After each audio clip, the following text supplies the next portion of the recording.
As a busy businessman, I often found myself working long hours and traveling frequently.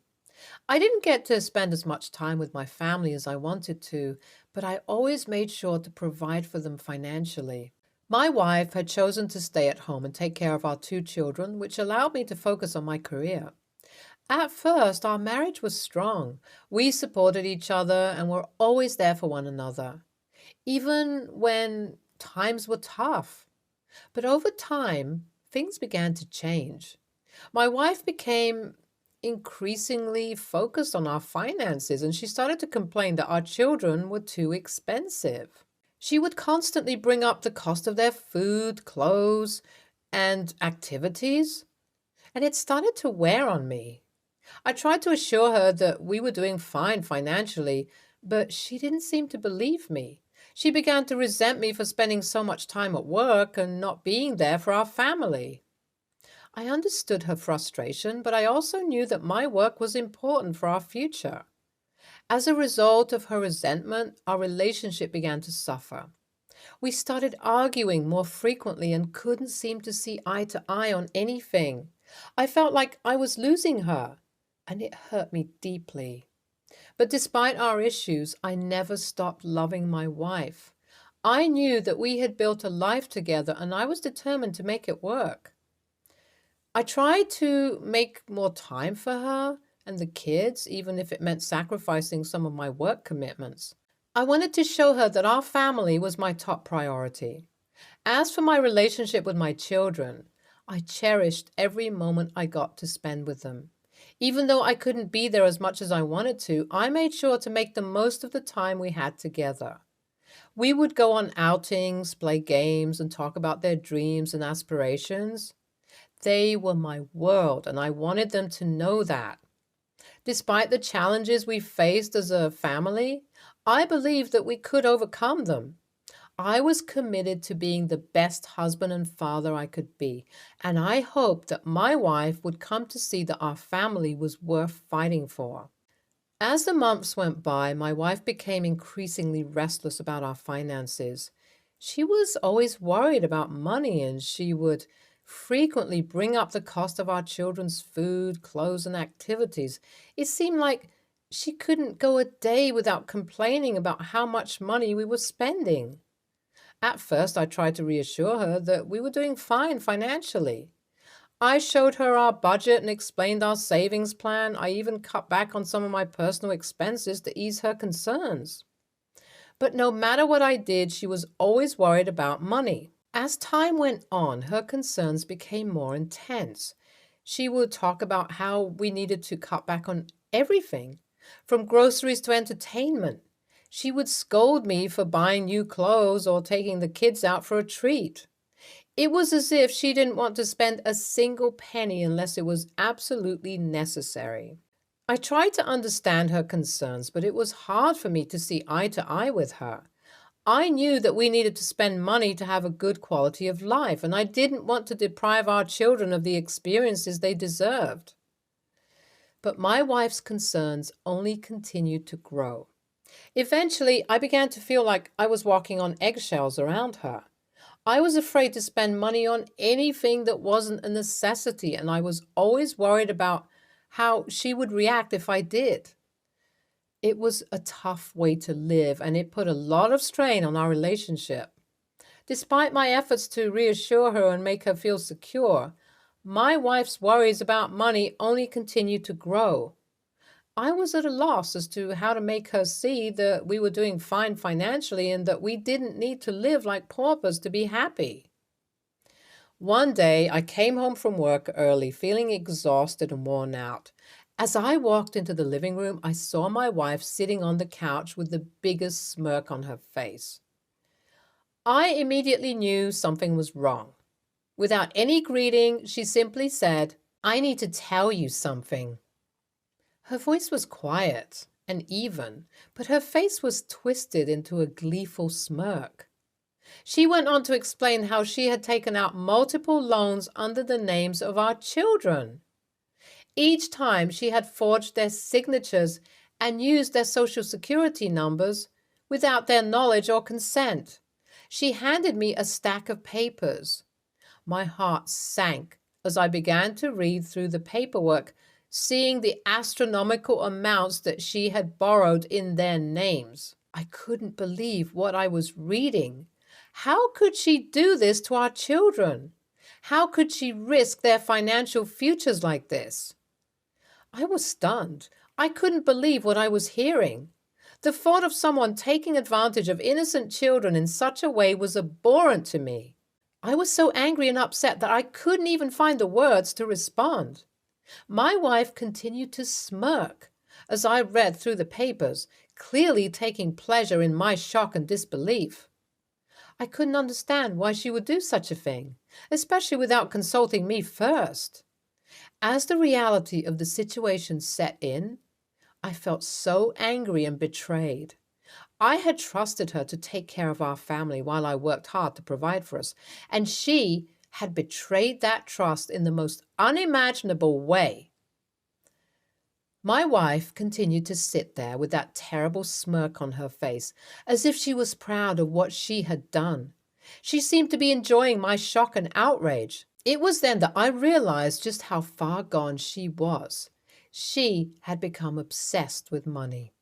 As I processed what had just been revealed to me, my mind raced with all the implications of her actions. Our children's credit scores would be ruined before they even had a chance to build them up.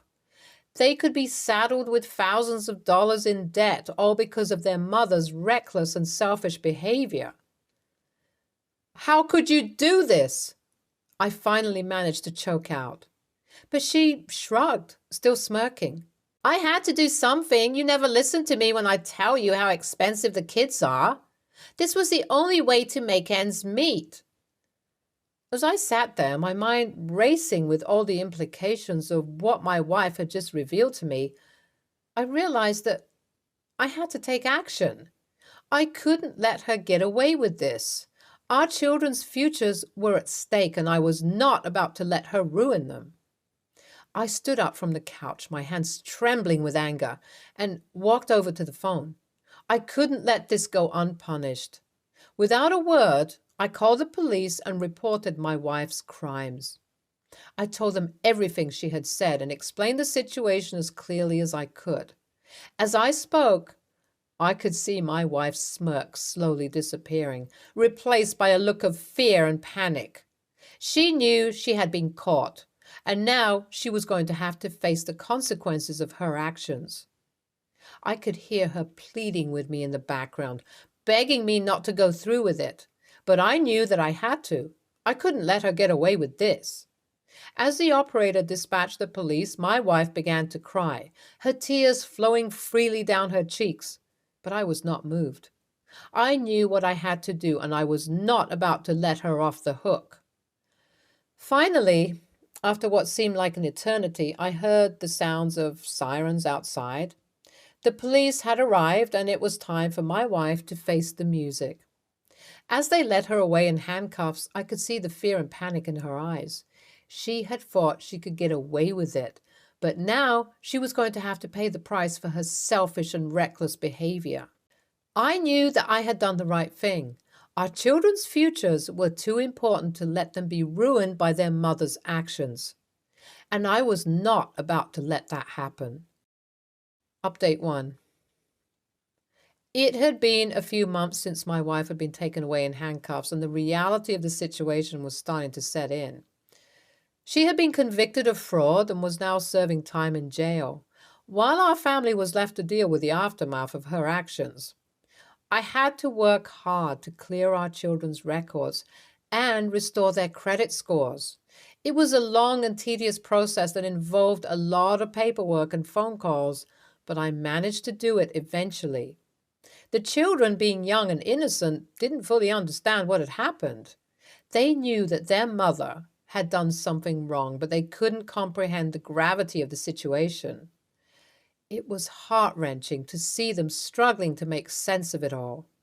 Through it all, my wife remained unapologetic, refusing to take responsibility for her actions and even blaming me for not providing enough financial support. I knew that filing for divorce was the only option. I couldn't continue to be attached to someone who showed such little regard for our family's well being and who refused to take responsibility for their mistakes. I made sure to prioritize my children's emotional and physical needs throughout the process, seeking the guidance of a therapist to help us cope with the upheaval in our lives. The wife went completely crazy. Did she suffer psychologically? NTA. OP was right to call the cops on her. NTA. OP's wife deserves to rot in jail. What type of parent would try to harm their children's future? OP said that they had more than enough. She obviously was trying to prove a point because there was no need for any of those loans. Talk about trying to self-sabotage. Next story. All right, so maybe I am overreacting, but honestly, I've kind of reached a breaking point. I, male, 21, am disabled, full-time wheelchair user, and live in a fairly small college town with a couple of friends. My roommates and I are part of a larger friend group of 8 people, and I'd say we're all pretty close. I really love my roommates. They're great, but sometimes a little thick. There's one person in the large friend group, let's call him Chris, who is dating a guy. Let's call him James. I really don't like James for many reasons, mostly petty ones, to be honest. But another fact, James is vegetarian. That's not a problem in itself, but herein comes the issue. All of us planned on getting dinner on New Year's Eve. Smallish college town. There are 3 main restaurants to choose from that are open in the nearby area. One of them is a steakhouse, one of them is a Thai place, and one of them is a sort of hippie plant-based place. James immediately suggests the plant-based one. I give a veto as it's completely inaccessible and give the alternative of ordering takeout from there and bringing it back to my place. But we recently started fostering a cat, and one of our other friends is allergic to cats, so that's also a no-go. None of the other friends are able to host a gathering for various reasons, so I suggest we go to the Thai place. It's a nice spot and reasonably accessible, but apparently James and Chris went to the Thai place last week for their anniversary and don't want to go back. I then suggest the steakhouse, but of course that is loudly shut down because James is a vegetarian. Long story short, the group did a vote between the hippie place and the Thai place, not even including the steakhouse, and the plant-based place won. I admitted that I was slightly frustrated to my roommates, who said that they can bring food back after. I said that that wasn't the issue, but sure. So New Year's Eve comes and they get back from dinner, and James and Chris also stop by. At this point, it's pretty late and I'm a couple of drinks in, and I flat out tell James that I think it's shitty that he suggested and then subsequently campaigned for a place that he knows that I can't go to. He said that it's fair because I suggested the steakhouse, knowing he's a vegetarian. I told him that it's different because he could have, at the very least, physically been present. He insisted that it's the same, and I asked him to leave the apartment because I was tired of dealing with his bullshit. So he left, and my roommate thinks I overreacted. Maybe I did. What do you all think? NTA, him being vegetarian and you being physically unable to access the restaurant are completely different things. He could have had sides at the steakhouse, or they could have sucked it up and gotten Thai again, or even brought food from the plant-based place to the apartment like you suggested. You gave plenty of options, and they specifically chose the one that directly excluded you. Here's my problem. While James may have suggested it, all of your roommates were the ones who voted towards the plant-based restaurant. No one stood up for you, and everyone decided to go there rather than going to a more accessible restaurant or splitting into 2 groups so that everyone could go where they wanted to and then reconvene somewhere else. So I would say NTA, but you're directing all of your anger at James, who only suggested the place rather than your friends who all decided to go there and leave you behind. Just something to think about. Reply to 2. Exactly. James is being scapegoated. A whole lot of other people decided they'd rather eat vegan food at an inaccessible place than to eat Thai. I don't think OP is actually a part of this friend group the way he thinks he is, because this is not how anyone would treat an actual friend. You only do this if you really didn't want the person around anyway. OP, you need to find real friends in 2023 because these folks already showed you they don't like you. James might be an a-hole, but these people are his friends. NTA, you have every right to stand your ground and to not have to tolerate the company who has no interest in your well-being. Also, the fact that your friends found that his vegetarianism was a more significant ultimatum than your accessibility, going to a place he likely couldn't eat, was completely off the table, whereas a place you absolutely physically cannot enter was acceptable enough not only to be put to a vote, but also to be voted for. Says something very unfavorable about your circle of friends. Dietary stuff is difficult to arrange, but I can't imagine my group of friends even considering a place that someone couldn't get into due to disability. I'm horrified by this kind of prioritization, to be quite honest, let alone that the compromise that would suit you both was voted against just because they've been there recently. Next story. My mom passed away when I was 7. She was an only child, and her folks had passed away long before I was born. She left her estate to my dad with money in an account for my future. My dad has a hard time dealing with her death. He fell apart. I went to live with my aunt because he was not doing well. So I basically lost both parents in one go. He came to visit me every once in a while, and after about 2 years, he did come and get me. He had met my stepmother and wanted a family again.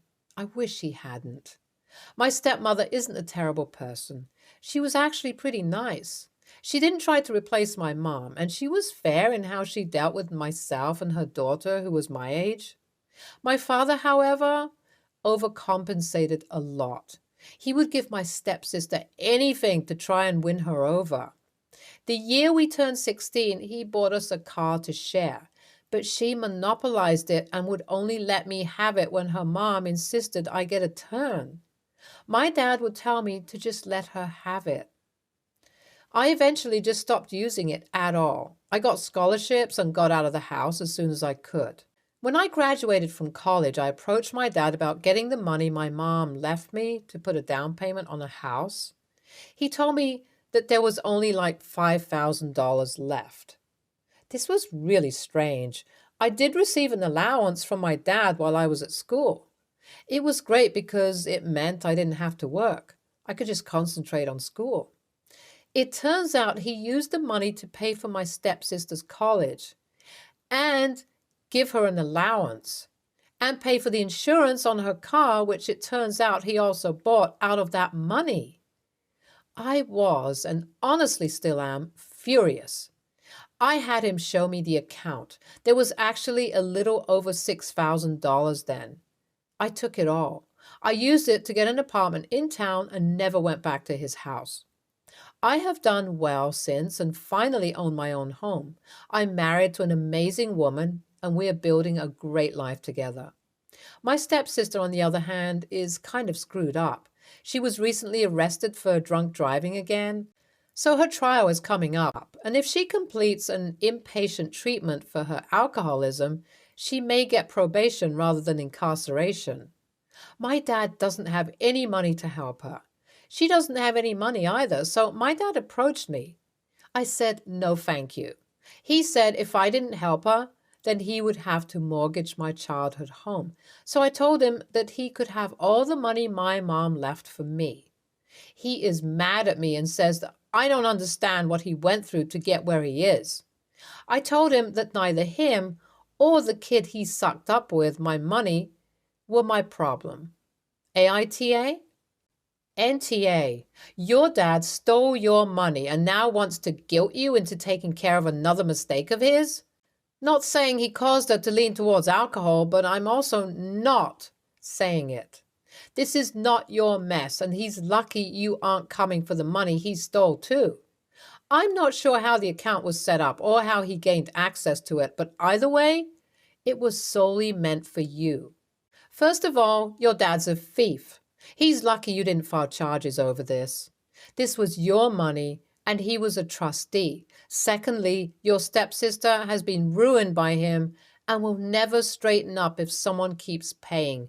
You are NTA, but your father sure is. Stay tuned for more stories from our girl relationships.